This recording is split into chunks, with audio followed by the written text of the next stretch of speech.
पुढच्या महत्त्वाच्या बातमीकडे वळूया। बीडच्या मस्साजोग गावचे सरपंच संतोष देशमुख यांच्या हत्या प्रकरणानं संपूर्ण राज्य हादरलं। त्याचे सगळीकडे पडसादही उमटले।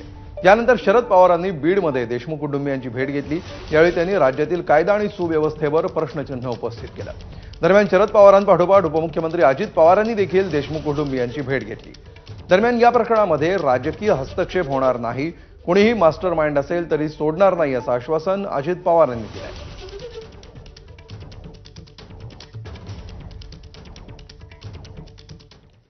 तर अजित पवार देशमुख कुटुंबियांच्या भेटीसाठी गेले असतानाच त्यांना धनंजय मुंडे आणि वाल्मिक कराड यांच्या संदर्भात प्रश्न विचारण्यात आले। मात्र यावर अजित पवारांनी अंधार होण्यापूर्वी हेलिकॉप्टरनं लातूरला पोहोचण्याचं कारण देत त्या ठिकाणाहून काढता पाय घेतला। दरम्यान अजित पवार सगळी माहिती न घेता लगेचच निघून गेले असा आरोप बीडच्या स्थानिकांनी केला।